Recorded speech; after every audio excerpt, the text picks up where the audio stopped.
simulan po ang ating gawain. Gamayan po muna natin ang bawat isa.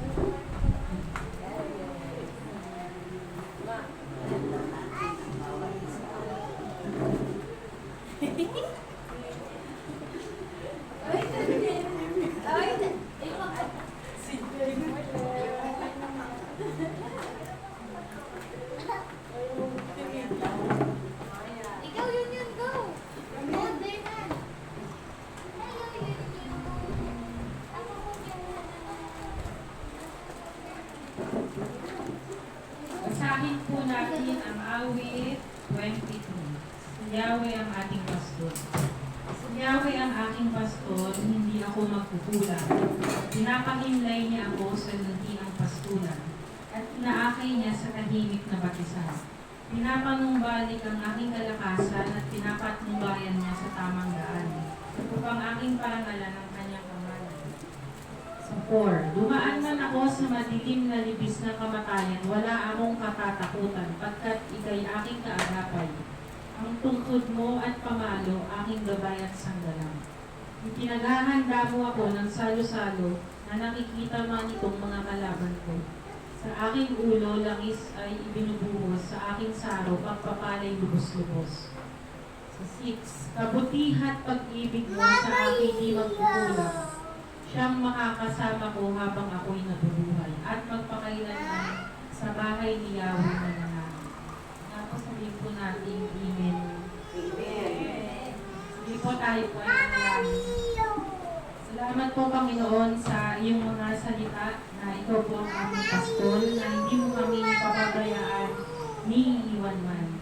Salamat Panginoon sa buong isang linggo na nagdaan, kami po ay nagtagumpay, kami po ay may panibagong lakas, kami po ay nagpapatawad, nagpapakabag, nagmamahal po at patuloy na ang inyong pagpapala ang siyang sa amin araw-araw ang aming nararanasan. Salamat po Panginoon at patuloy na ikaw po ang madakila sa lugar na ito, ang presensya mo, ang Espiritu mo po ang maghari sa amin. Ito po ang aming dalangin sa mga pangaring pangalan ni Jesus. Amen. Natawagan ko na po ang worship team para po sa pananambahan sa ating Panginoon.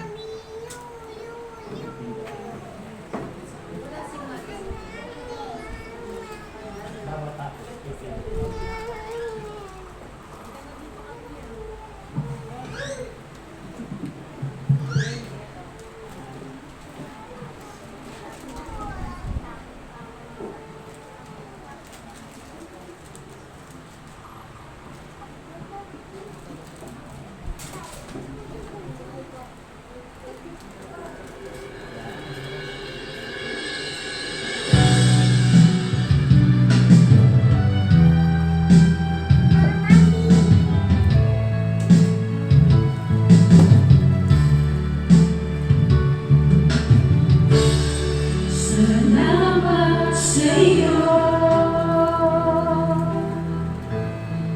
aking Panginoon Jesus. Ako'y inibig mo at inangking lubos. Ang tanging alay ko sa Panginoon ay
Dakilang katapatan ang kasunod.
Nawala na ang lahat sa akin dahil sa epekto ng bagyong Rising I-skip lang yan. noong nakaraang linggo at Skip.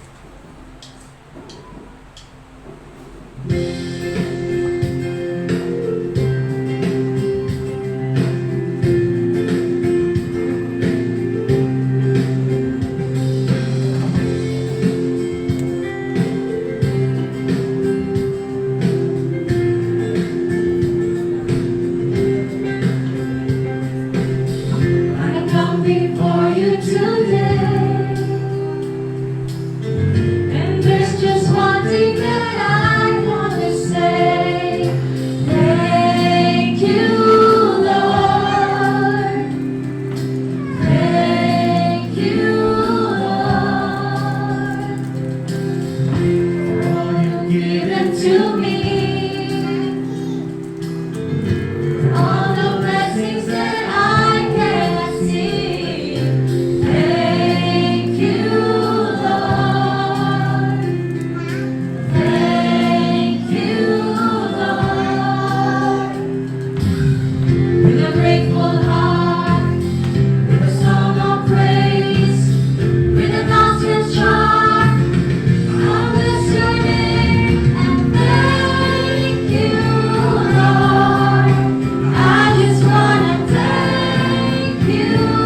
Maaari na po tayo makaupo.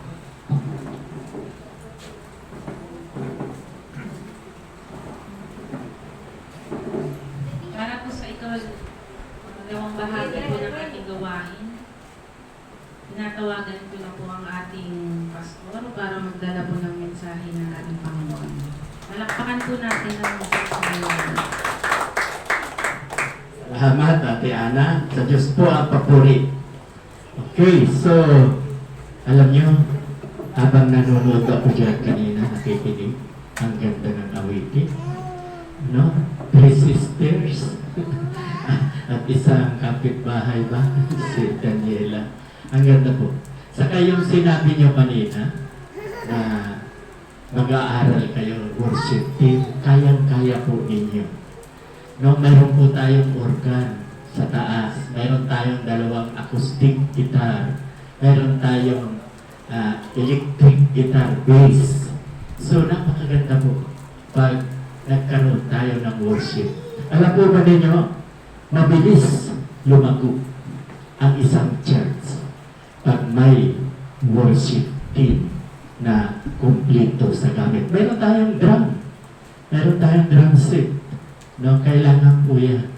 Kaya mag-aral-aral na kayo, pwede niyong hiramin ang gitara, organ, kung gusto niyong matuto. Dahil ang gagawin niyo, papuri po yan sa Diyos. Yun lamang po naman ang ating gagawin.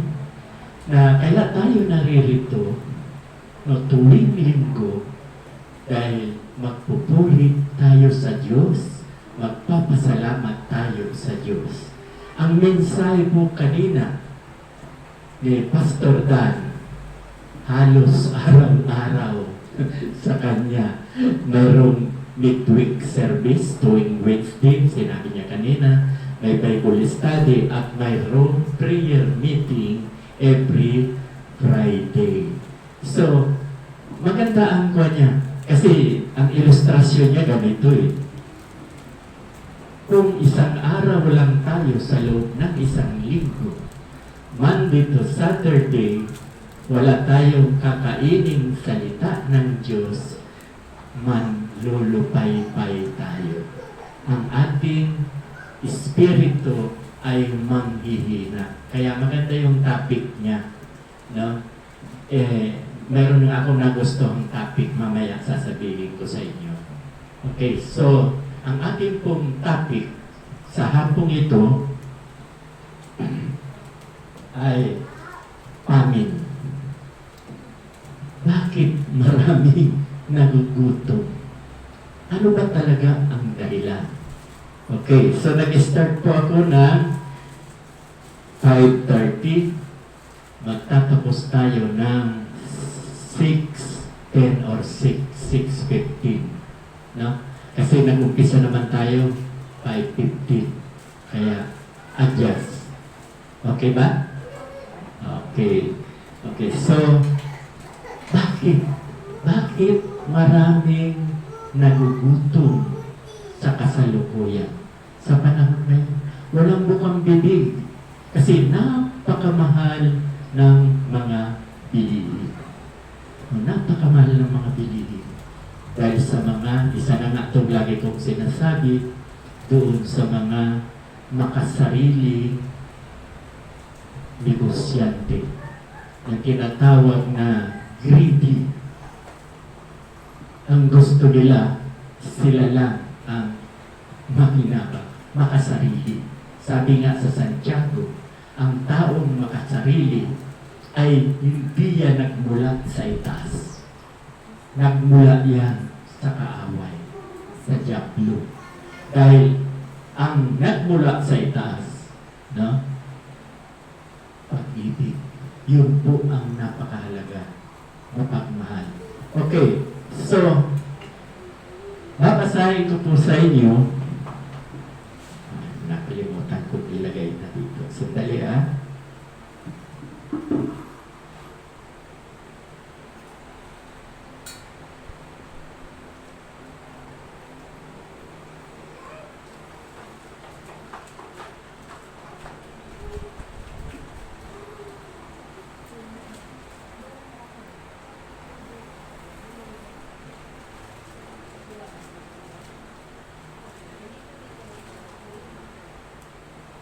Magpapasimulan po tayo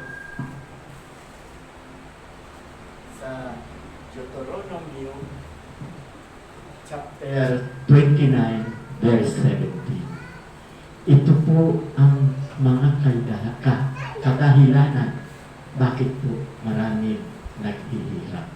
No? Ang sabi po sa Deuteronomy chapter 29 verse 17, at inyong nakita ang kanilang mga karumal-dumal at ang kanilang mga idolo na kahoy at bato, pilak at pinto na nasa gitna nila.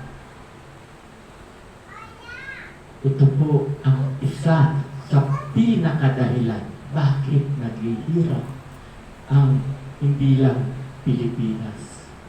Pag mayroong ganito po, buong mundo. Okay, so ulitin ko lamang po, at inyong nakita ang kanilang mga karumal-dumal. Karumal-dumal po pala. No? Karumal-dumal at ang kanilang mga idolo na kahoy at bato, pilak at ginto na nasa kanila, nasa gitna nila. Naalaala ko tuloy, kami po ay matagal na rito. Since 1976, nasa Panamitan po kami hanggang 1985. 1985, nandito na kami sa Tabon 2, no, hanggang ngayon. So, ang tagal na, no? Ang tagal na. Kami po, lagi kami nakakita sa Panamitan na isinasayaw-sayaw pa. Di ba? Yung karakol ba ang tawag doon? Alam ko karakol. Hindi ako maaari magkamali. Di ba mga idol? No? Mga rebulto. Kahoy. Pag sinabing kahoy, rebulto. Pag sinabing bato, yung simento rin. No? Kaya ito po ang dahilan. Ngayon, maging sa panahon ni King Solomon, no, hindi ko nababasahin, napakahaba. Si King Solomon po, kung 700 lang ang asawa niya, okay lang, walang problema. Eh nagkaroon siya ng 300 kabit. No? 300. So 1,000 lahat ang asawa niya. Walang problema rin sana kung asawa niya lang. Ang problema doon, ang sabi sa banal na kasulatan, nagsamba mismo si King Solomon, yung hari, sa mga Diyos-Diyosan. Kasi itong Israelita, wala pong Diyos-Diyosan yan, kung yung 700 lang. Pero yung 300, mga Moabita, Amonita, yun po ay sumasamba sa Baal. So sa madaling salita, galit na galit po ang Diyos. Itinakwil ng Diyos pansamantala, temporary. Itinakwil ng Diyos ang mga Israelita sumasamba sa mga Diyos-Diyosan. Ganyan po. Marami po tayong nababasa na ang dahilan ay pagsamba sa Diyos-Diyosan. Basahin ko po sa inyo sa Isaiah chapter 45, 16, 17, 20. Ang sabi po rito, sila'y mga papahiya, oo, mga lilito silang lahat. Sila'y magsisipasok sa pagkalito na magkakasama ng mga manggagawa ng mga Diyos-Diyosan. Sa 16 po yan. So, mga gumagawa ng manggagawa, nalilito yan sila. No? O, sa 17, ang sabi po rito, ngunit ang Israel ay ililigtas ng Panginoon ng walang hanggang kaligtasan. Kayo'y hindi mapapahiya o mga lilito man magpakailanman. Mahal na mahal talaga ng Diyos ang mga Israelita na kahit sila ay sumamba sa Diyos-Diyosan, hindi niya matiis. Bakit? Bakit hindi matiis ng Diyos Ama? Yun ang pangako ng Diyos Ama kay Abraham. Yun po ang pangako. No? At babasahin ko pa rin sa anong verse na to. Kayo'y mga pipisan at magsiparito, magsilapit kayong magkakasama, kayong nakatanan sa mga bansa. Sila'y walang kaalaman na nagdadala ng kahoy ng kanilang larawang inanyuan at nagsisidalangin sa Diyos. Small letter. Small letter. Kasi pag small letter, ibig sabihin hindi totoo Diyos.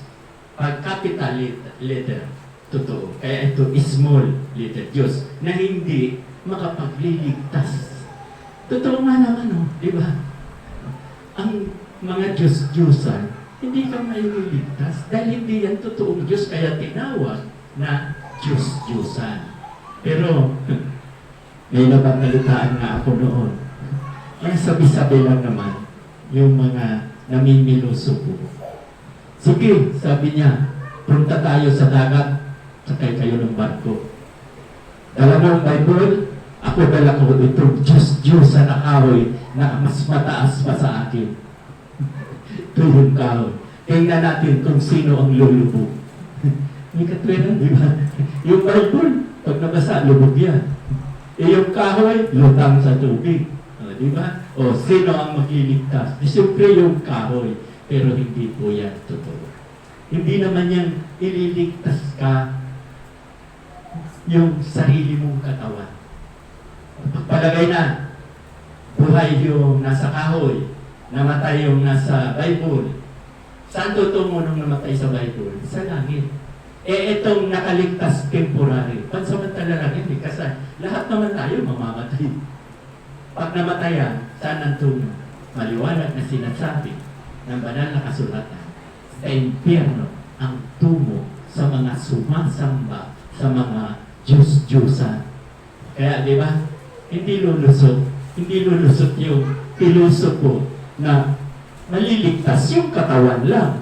Pero ang salvation po, ang kaligtasan, yung ating espiritu, yun ang iniligtas ng Diyos, hindi ang ating katawan. Kasi ang ating katawan, from dust to dust. Tayo ay lupa at babalik sa lupa. Pero yung ating espiritu at kaluluwa, yun ang nakakatulan. Yung espiritu, pag namatay ka, sabi sa Mangaral chapter 12, verse 7, ang espiritu mo babalik sa Diyos na siyang nagpahiram. At ang iyong kaluluwa, hanggat hindi bumabalik ang ating Panginoong Hesukristo, natutulog lang. Kaya hindi patay. Babasahin ko pa. Marami po tayong mababasa. Hindi ko na nga isasali yung Isaiah 44. Dito naman tayo sa Isaiah 46. 1, 2, 6, 7, 9, 10. No, ang sinasabi po rito,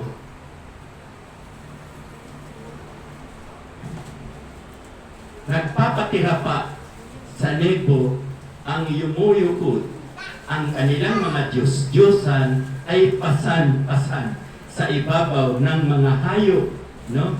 At sa ibabaw ng mga baka.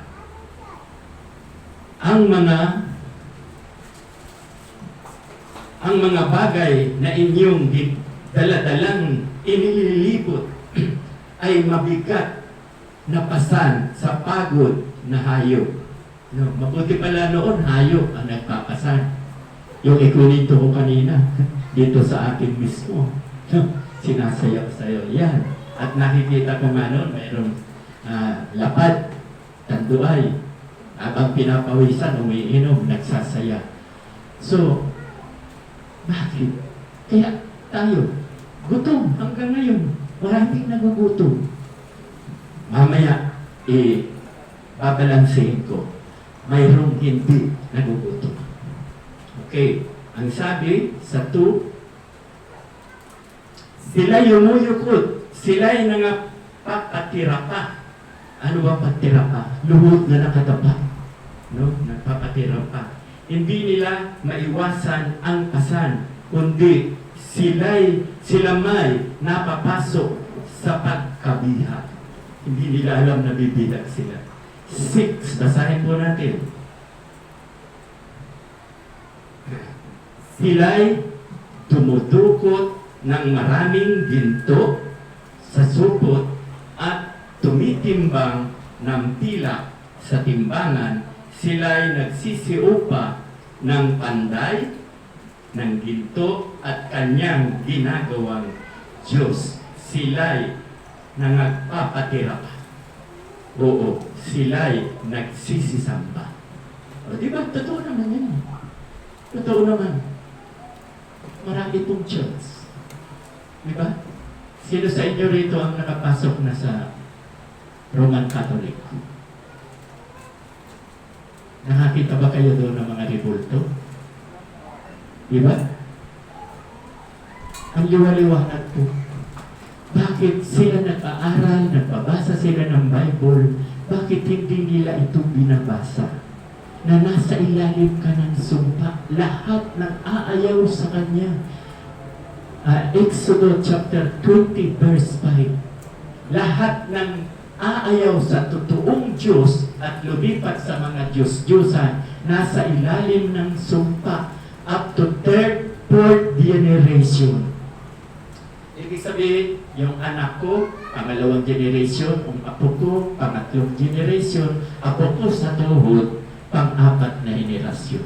Lahat po yan nasa ilalim ng sumpa. Kasama na yung gugutumin ka. So, kawawa, di ba?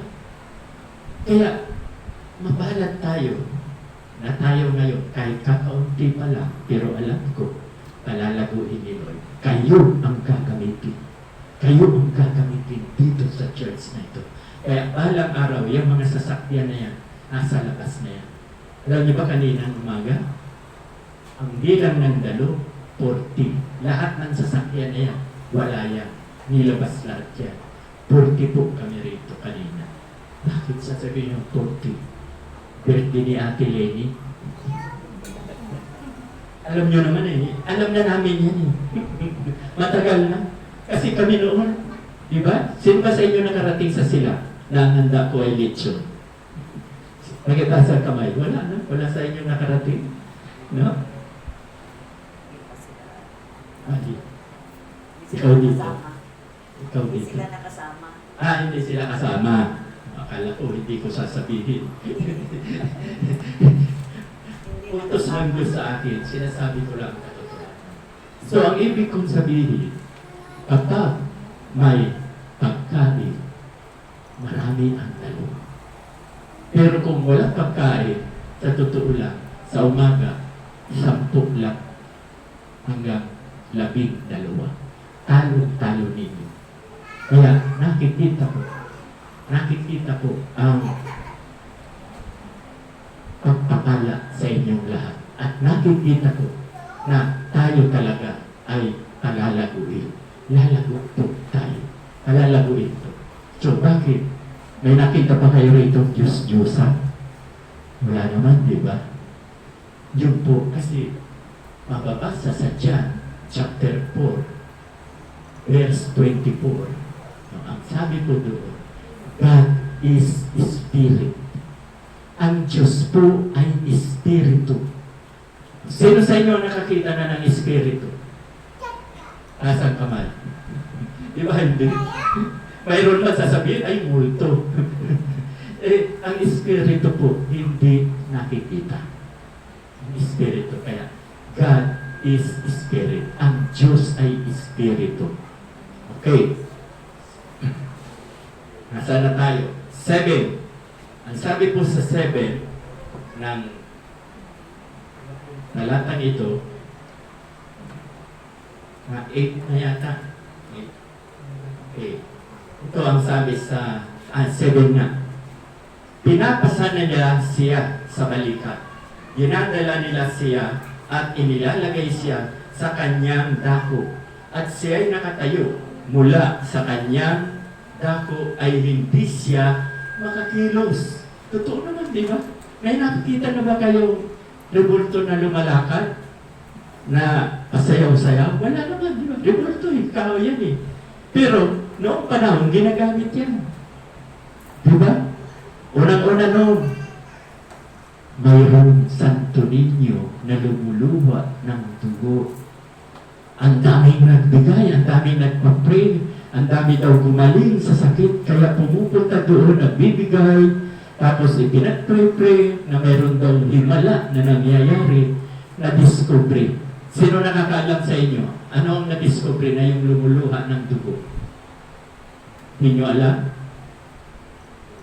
Ang rebulto, may mga asin sa loob at may kasamang dugo, no? Or pula, kulay pula. Na kapag tag-init, natutunaw yung asin, may butas dito at kita-kita tumutulo ang dugo. So, na-discovery. Kalukuhan. Kalukuhan. Mayroon pang isa. Aba, ang Santo Niño lumalakad paggabi. Grabe yan. Totoo ba yan? Kaya, hindi rin totoo. Na-discover din. Ang dahilan, bakit? Ano ang dahilan?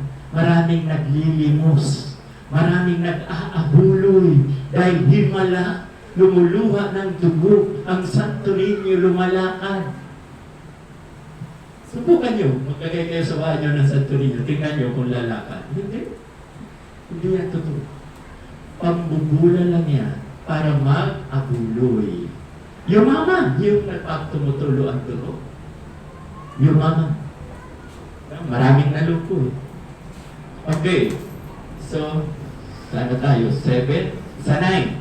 Ang sabi ko sa 9, inyong alalahanin ang mga dating bagay ng una, sapagkat ako'y Diyos.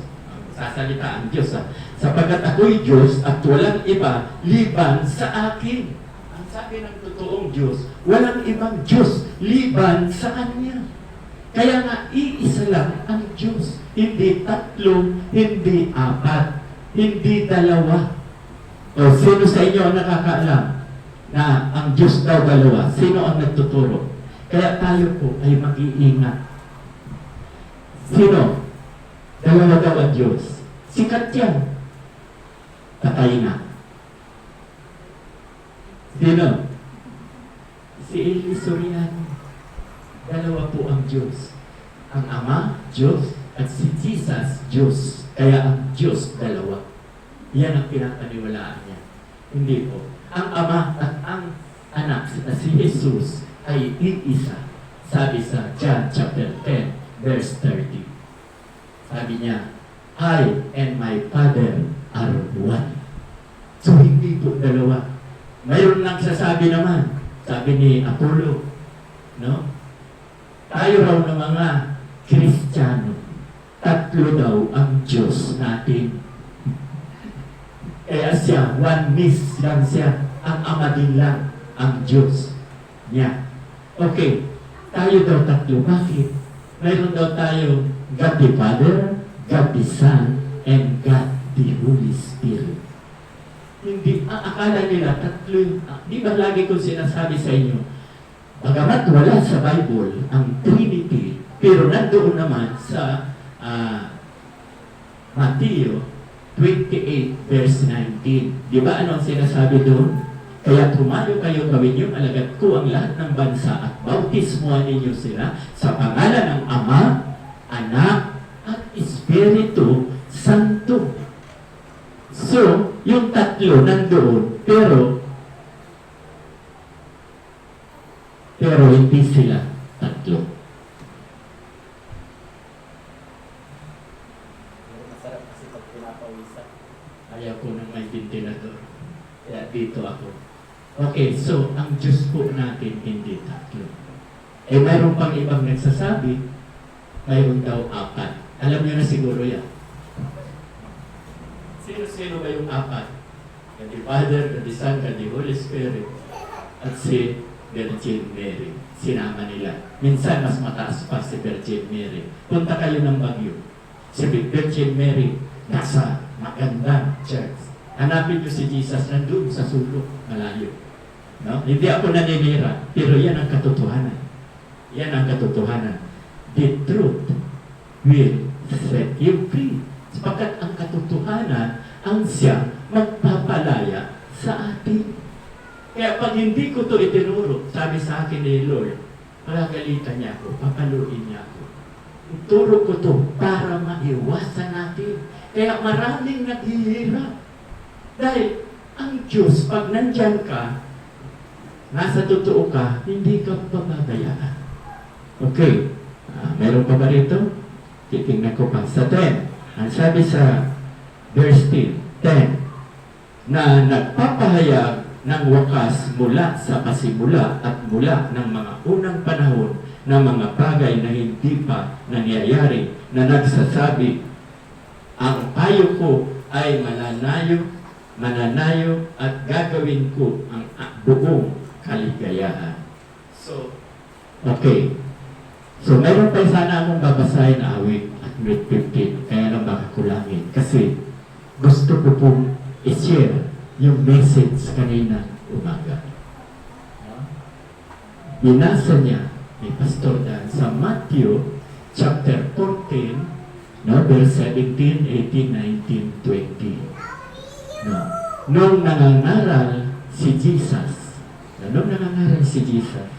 mayroon pong dumalo 5,000 na lalaki. Wow! No? Galing, no? May 5,000 na lalaki. Bukod pa ang mga asawang babae at mga anak. Alam niyo na, hindi lang 5,000 yun. Nagutom. Gutom. Lahat. So, sabi ni Jesus, kayong 12 alagad ko, no? Yung mga apostol, pakanin nyo. Katapos, saan naman kami kukuha rito? At kung bibili naman kami, wala naman kami pera na ipakain sa 5,000. Reklamo kagad yung mga alagad. Bakit? At sabi ng mga alagad, mayroon lang dito 5 loaves na tinapay. Ano ba yung loaves? Siguro yung ganito kahaba. Loaves yan. Prince bread. Yan po yan ang loaves. Yung 5 lang naman.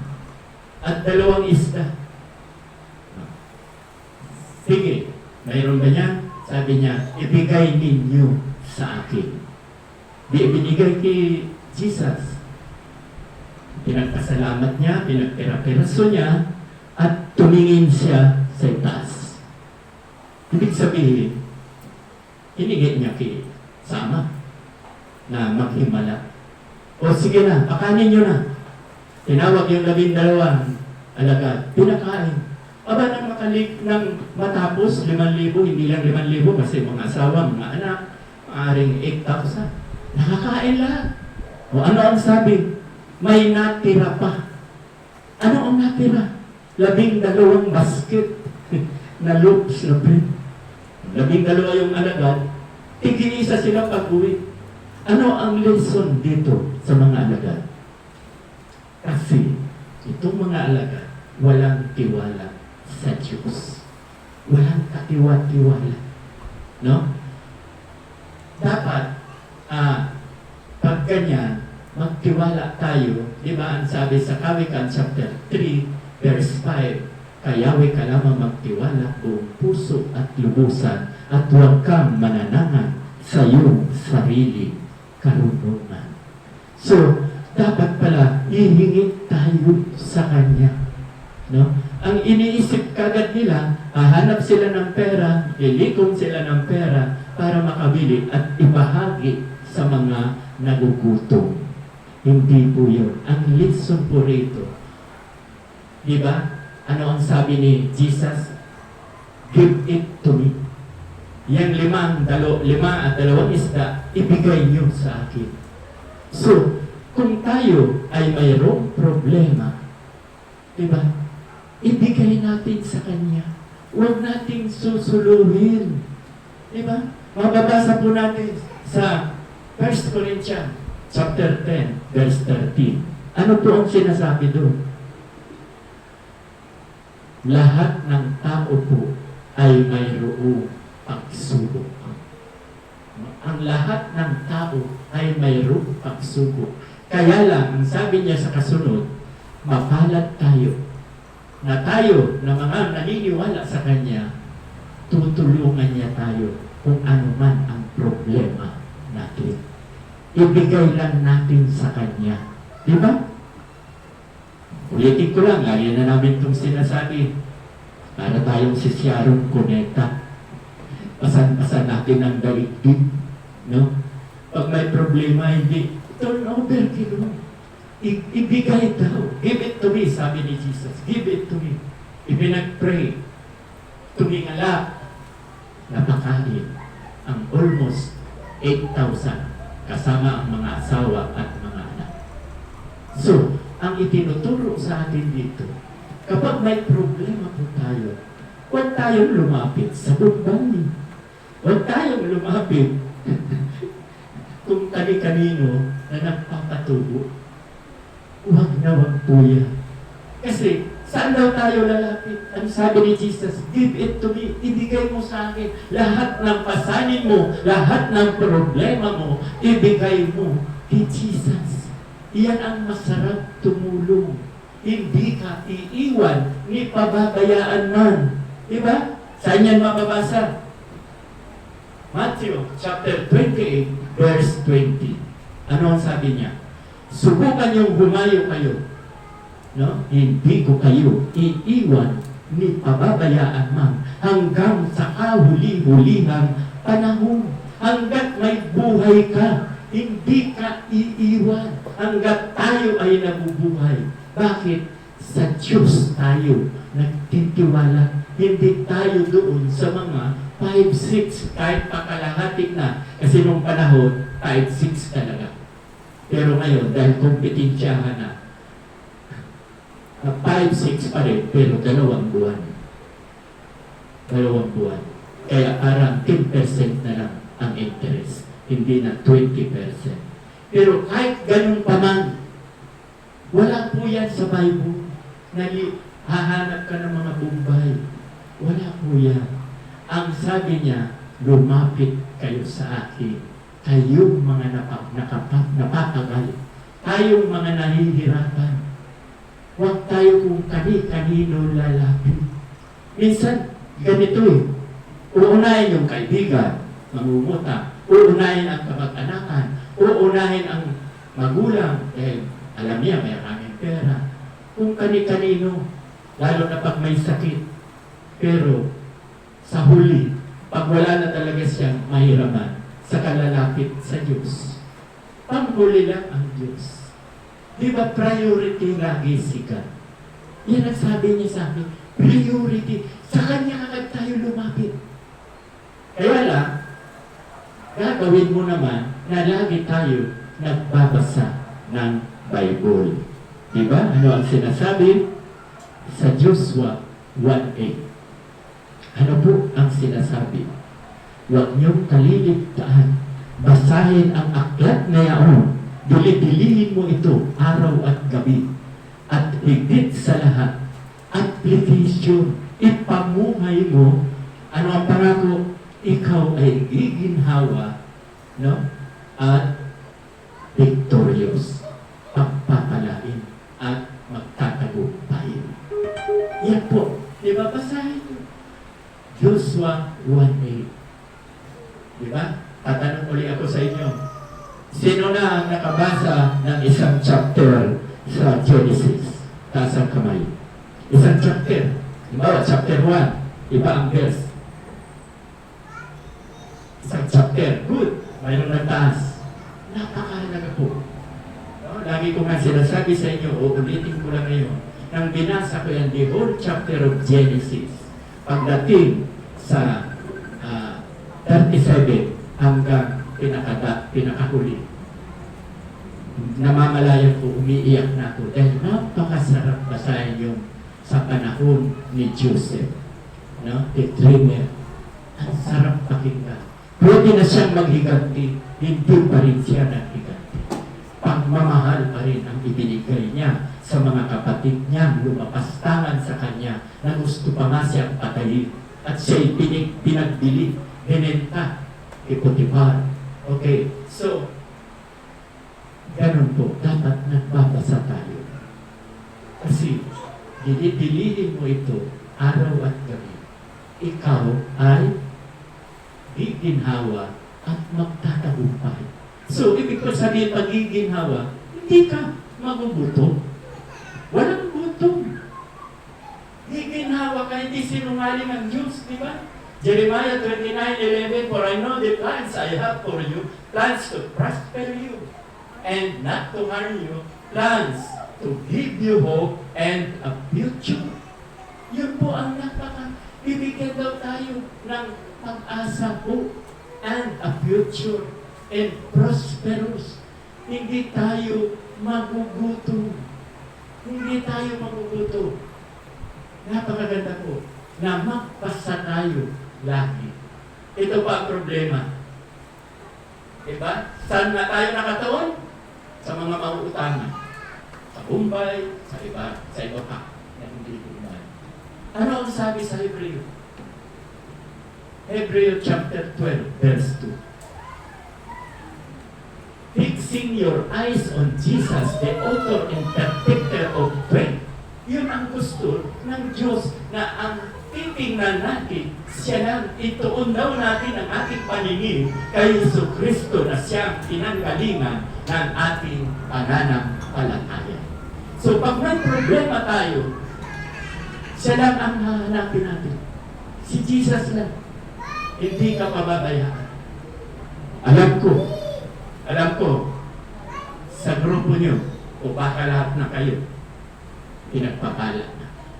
Bakit? Kahit hindi ako magsalita as a manager, bilang manager ako noong panahon sa restaurant, alam ko kung kumikita ang restaurant. Saan ako nakatingin? Hindi mo tinitingnan yung mga nagtatrabaho. Tinitingnan ko lang financial statement. Magkano ang pumasok, magkano ang lumabas.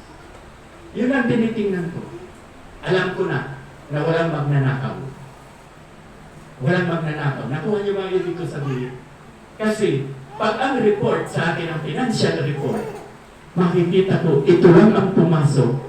No? Ito ang pumasok malaki. Ito lang ang kinita. Huli ka agad. Sa financial report lang ako. Kaya alam ko, lahat kayo rito, pinagpapala at pagpapalain pa. Nakikita, financial report yan. Nakikita nyo, panoorin mo, nakalagay dyan, AM income, PM income. Kitang-kita. So, yung AM, gano'n na. Pinakahuli namin pasok, 500. Mabuti kanina, dahil mayroong birthday, ay umabot ng 3,750. Pero karamihan, 700, 800, 500. Dahil, negosyante ako, manager ako ng American Club, alam ko, ang isang establishmento ay dying. Growing, closing. Pasara, pero dito, tenga na nakikita ko, buhay na buhay. Kasi ang tinitingnan ninyo, si Jesus, hindi ako. Ako makasalanan din ako. At walang perfecto. Bagaman, lahat tayo naririto, perfecto. Pero walang perfecto sa pansarili. Yun ang ibig ko sabihin. Hindi nyo kaya maging perfecto. Si Lord ang gumawa ng pagka-perfecto nyo, pagka-perfecto ko. Dahil sa langit, hindi ka makakapasok. Pag hindi ka perfecto, pag hindi ka righteous, hindi ka makakapasok. Pag hindi ka muli, ubanan, hindi ka makakapasok. Kaya ang lahat na yung pagkabanal ko, pagka-perfecto ko, pagka-righteous ko, pagsunod sa kautusan, nasunod ko rin yan, pero hindi ako ang may gawa. Ganon din kayo. Lahat si Jesus ang may gawa.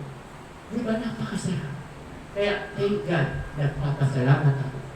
Nakikita ko sa inyo. Dahil ako ay isang manager. Yan ang gift sa akin ino. Yan ang gift. Kaya madali ko, wala na akong banggitin na financial report ka. Meron kayong mga cellphone, picture nyo, para alam nyo. Makikita nyo. Ang difference. No? No? Gusto ko pa, kaya lang, sabi ko, magtatapos ako bago mag 6:15. Kaya tayo po'y manalangin, Lord, maraming salamat po.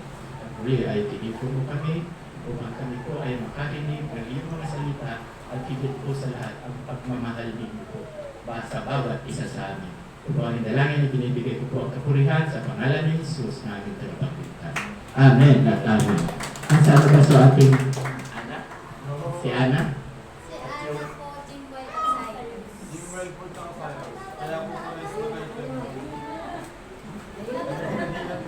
Tawagan ko na po ang tanging awit. Amen. Si Namado Jimwell Cyrus. This home security camera is everyone's top pick. 24/7 protection with 1080p HD clarity.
ano lang yan, panghapon na sesyon. Sa umaga wala pa. So, salamat sa ating mga aawit sa hapon ito. At ngayon naman po ay gaganapin natin ang banal na hapunan.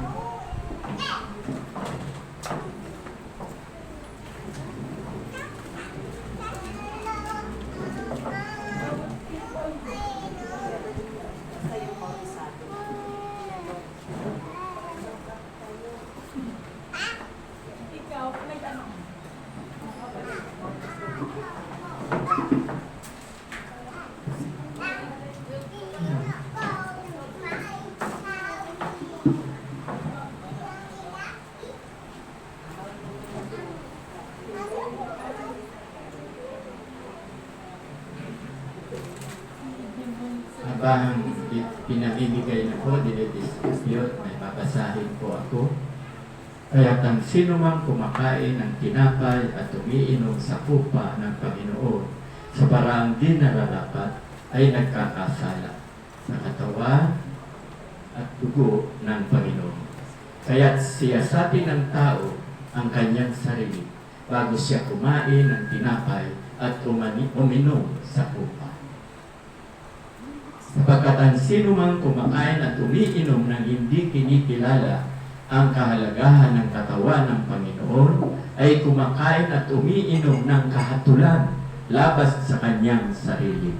Kaya nga, ang iba sa inyo ay mahihina, sakitin, at ang iba nga ay namatay pa.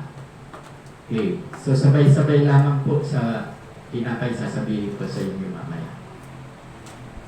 Sabi sa 1 Corinthians chapter 11 verse 23, sapagkat ito ang turo na tinanggap ko mula sa Panginoon at ibinibigay ko naman sa inyo. Noong gabing siya'y ipinagkanulo, ang Panginoong Hesus ay dumampot ng tinapay at nagpasalamat at pinagpira-piraso iyon at sinabi, ito ang aking katawan na inihahandog para sa inyo. Gawin ninyo ito bilang pag-alaala sa akin. Sabay-sabay po ninyong kainin ang tinapay.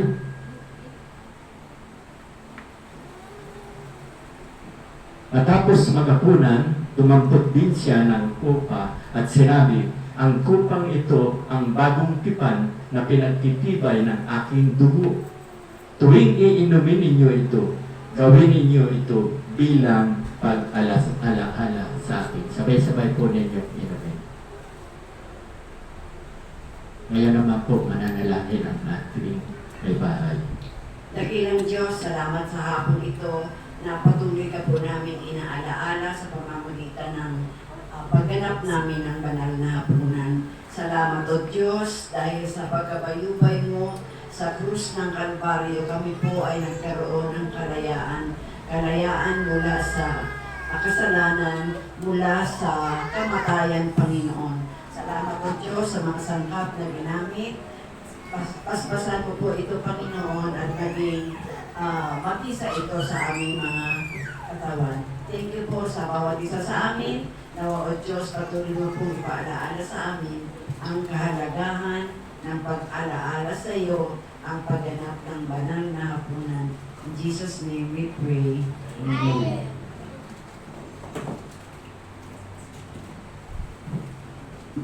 Pili po nakatayo, higit po tayo ng paspas, gabay sa Panginoon.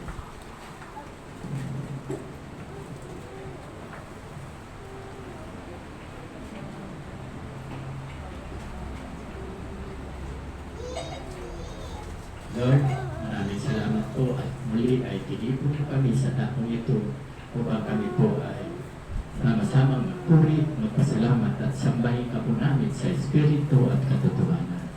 Lord, pagpalain nawa kayo at ingatan, ilingap nawa ng Diyos ang mukha sa inyo at higit sa lahat ang kapayapaan, ang siyang maghari sa inyo mula ngayon at magpakailan-kailan pa man. Amen at amen. Magandang gabi po sa atin. God bless everyone and see you all next Sunday.